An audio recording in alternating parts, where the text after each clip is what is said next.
All right, next question from Curl Malone, who says, quote, I've been watching Douglas Murray, Sam Harris, and Konstantin Kisin make arguments for expertise and standards since the Wizard of Oz moment Murray inflicted on the Joe Rogan podcast with Dave Smith. I'm curious what you think generally about this story. I definitely followed all of this with a great deal of interest. And what I found so notable about it is that the people you named, Douglas Murray, Sam Harris, Konstantin Kisin, are all people who have basically created careers and thrived within independent media. And one of the kind of defining ethos of independent media, a flag I've raised myself before, is that the scope of the voices that corporate media believes is worthy of being heard is extremely narrow. Even when they're giving you quote-unquote experts, they're not just randomly finding experts on a topic and then seeing what they have to say. They're choosing them based on the agenda and the narrative they want to promote. I don't know many people who are have more in-depth expertise on international relations than Professor John Mearsheimer. When's the last time you saw him quoted in the New York Times or the Washington Post, the Wall Street Journal, or on NBC or CBS analyzing world events? He doesn't have the right narrative. It's not a question of credentials. And part of the idea of why we need independent media is precisely because corporate media selects a tiny range of voices and a tiny range of views that can be heard, and they have a very stifled sense of what expertise is. And the idea of independent media was like, hey, no, ordinary citizens deserve to be heard too. A lot of times they have an understanding of things or a view of things which is more informed and more valuable than the, quote, so-called experts. I really try hard not to fall into like romanticization of like working class people or, you know, people who haven't gone to elite schools, because every group of people has their flaws and their bad characteristics. And when you start to idealize like the working class as this like group of people with wisdom and superior empathy or knowledge or whatever, it's always a little bit manipulative in its own right. It's kind of the mirror image of romanticizing elite Ivy League professors. But I did have this experience once where, and I'm sorry for how trite this sounds, but it really did happen, and it really was illustrative for me. I was in Milwaukee, in a kind of suburb just outside of Milwaukee, like a very working class suburb. And again, I'm sorry for the cliche, but I was sitting in a diner. I was having lunch. And at the next table was a group of like 5 guys who were on their lunch break. They were like in labor uniforms. I don't know exactly what they did, but you know, they were in like their work uniforms.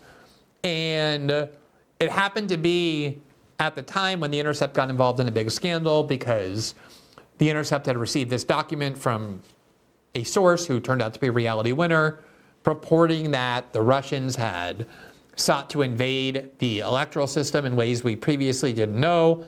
And then The Intercept made a bunch of mistakes that led to the detection of reality winner. Anyway, on their phones, they would get New York Times headlines. There was a big New York Times headline on that story, on what The Intercept did with the source.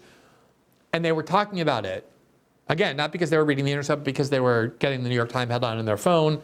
And there was a big story about that. And obviously they had no idea I was sitting at the table next to them. And I remember them saying, like, this is what they said. They all kind of said it. They're like, yeah, you know, with these stories about Russia, it's so hard to figure out what's true and what's not, because they always come from anonymous sources. It's always like people with an axe to grind. There's always some like agenda to it. And so you can't really know like what's true or false. And I remember thinking like that understanding of how to view these stories, this reporting, is so much more well-informed, so much more rational, so much more skeptical than the people who are online every day being paid to follow media and politics and journalism as their profession. The experts who are, you know, running around crazy, believing every Russiagate thing that appears, including many things that ended up being wildly debunked. The point of which is that it just is true that sometimes people who are quote unquote experts in the sense that they have the credentials you expect people to have end up too consumed in a kind of subculture where the only views that they get exposed to are the views that they're constantly hearing. I did a debate in New York 10 days ago maybe about misinformation, disinformation, internet censorship, all of that. And it was a debate between myself and two other people. One is a woman who's on the faculty of George Washington University and does research into disinformation. So like a disinformation expert, though to her credit, she doesn't like that term, but that's essentially what she was there to be. And then a University of Virginia professor who's a professor of media studies who is regarded as some great expert in studying media and disinformation or whatever. And it was about a 2-hour debate, and I was obviously more adversarial to both of them, though I liked her much. I was more impressed with the nuances of her view, but he, with all these credentials, PhD in this and whatever, and on the faculty of a very good university, the University of Virginia, every view that he had was like this extremely banal, cliched, predictable, inch-deep, liberal MSNBC view of politics, kind of prettified with the language of scholarship. But everything he was saying was just so reflexive. And the idea that there's even another way to look at things besides how he looks at it was offensive to him. Like he could not conceive of that. He really believed that his political worldview was so correct that it ought to be deemed the truth, and anything that deviates from it is by definition disinformation. Even in topics that he's not an expert in, like COVID, where he was saying, anyone who disputes Dr. Fauci, people like Jay Bhattacharya, don't really have expertise in science. They're just crackpots, no matter what their credentials are. And so there are a lot of people who are so-called experts who just get so immersed in a certain subculture where they just get validated all the time in their political views that they become far more blind as a result of their expertise than they are open-minded. And so I think one of the most important things that independent media does is it allows people to build their own credibility. And I absolutely think you can become an expert in a particular field without necessarily having degrees from top universities. Now, I'm not somebody who disbelieves in expertise. If I want to understand how a plane works, I'm likely to seek out a pilot or an aeronautical engineer than just some random person on the internet. If I have an issue with some organ of mine, like my heart or something my kids do, I'm going to go to a cardiologist. I'm not going to just do a Google search for somebody who claims to understand the heart. So it's not that I disbelieve in expertise, but especially when it comes to political debate, I think confining yourself to that is extremely stultifying. And that has been what independent media ultimately has been fueled by, is this idea that, no, you know what, we can listen to a lot of people and ultimately decide like who's the most informed, who really is thinking most independently, most critically, most skeptically. And sometimes it's people who don't necessarily have credentials. And that has been what independent media has been about, is finding new voices, different voices, people with different perspectives than what the expert class is offering. And the king of independent media for years has been Joe Rogan. Joe Rogan has built many of these people's careers, many of their careers, by going on multiple times, by having him endorse their work. I was on Rogan's show once, but he very, very often talks about my work and recommends it. But I'm not somebody whose career or platform has in any way been built on or dependent on Joe Rogan, but a lot of these people have. And so typically you hear almost no criticism of Joe Rogan in the realm of independent media because of the power that he possesses, because of his gigantic audience. Suddenly, lo and behold, over the past couple months, you're now hearing not just criticism of Joe Rogan, but very assertive, vocal, accusatory critiques of him from many of these people who have thrived in independent media and often been on Rogan's show many times. And the only thing that has really changed about Rogan's show is that over the past year or so, he has been putting on more and more people who are vocal critics of Israel. And when Douglas Murray went on to Joe Rogan's show with Dave Smith, he clearly went on with the intention not to debate Dave Smith, but to scold Joe Rogan for having too many Israel critics on and not enough Israel supporters.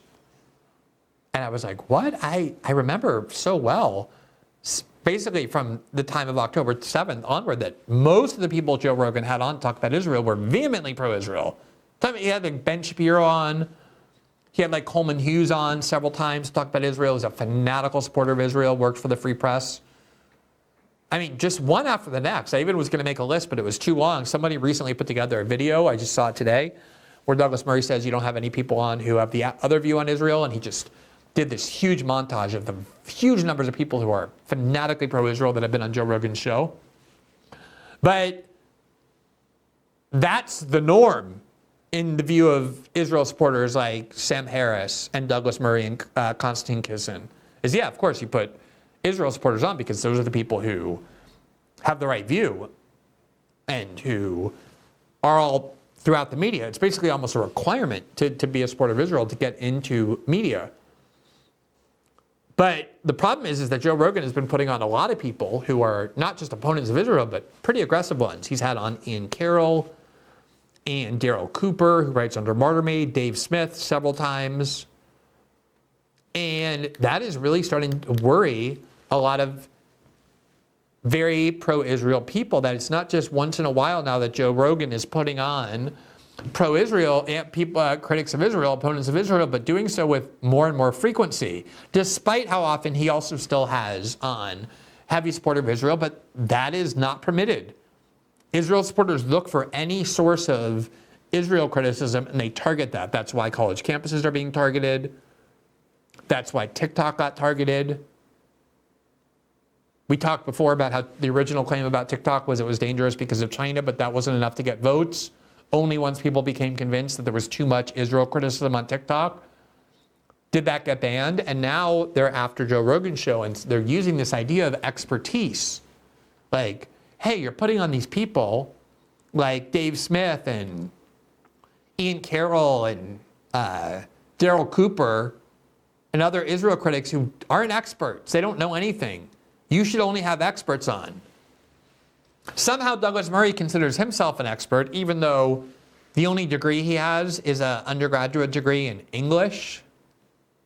So if you were like judging expertise through normal credentials, you might invite Douglas Murray on to like analyze the Canterbury Tales and Chaucer, but not much else. Just like if you're going to do a show on English literature.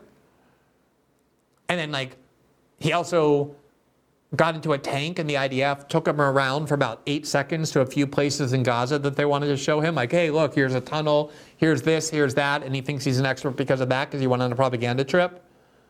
And so now suddenly you see these people on independent media desperate to tell Rogan why they can't have Israel critics on, and they're invoking the same kind of gatekeeping conception of expertise that corporate media for so long has embraced in order to exclude voices which they think ought to be excluded. Everyone can see what's going on here. Everyone understands what's motivating this. And I think that a lot of Israel supporters are getting increasingly desperate as Israel critics find more and more of a platform, as there's more places that are giving voice to Israel criticism. There's more parts of the political spectrum open to that. Polls show that support for Israel is declining. It's kind of like lashing out, like, oh my God, you can't put him on. He's not an expert. You can't put him on. He's not an expert. When, of course, it's not about expertise, because how is Sam Harris or Douglas Murray or Konstantin Kisin an expert in Israel any more than, say, Dave Smith is? They're not. They just are deemed to have the right level of knowledge because they're supporters of Israel, and that's essentially, if you're an expert in the Middle East, by definition, according to them, you're going to be an Israel supporter. So I do think it's very revealing, but also very expected. Whenever some new venue or new faction is the outsider force, it's easy to wave these rebel flags like, yeah, we're the dissidents, we're the disruptors. But then the minute they start to become the gatekeepers of opinion and information, they start replicating the tactics of the establishment they set out to subvert, because they're now engaged in ruling class or establishment behavior. And it's very interesting to watch Rogan become the target of that by people who he's valued and has helped build a career for. And we'll see whether or not he's influenced by it and to the extent to which he is. It's a very powerful critique they're bringing, and it's not people who Rogan doesn't like or hates, but who he knows and respects, and they're all unified now trying to pressure him to either stop putting on so many Israel critics or making sure that they always have an Israel supporter right by their side when he does, and we'll see how that works. Thanks for watching this clip from System Update, our live show that airs every Monday through Friday at 7 p.m. Eastern, exclusively on Rumble. You can catch the full nightly shows live or view the backlog of episodes for free on our Rumble page. You can also find full episodes the morning after they air across all major podcasting platforms, including Spotify and Apple. All the information you need is linked below. We hope to see you there.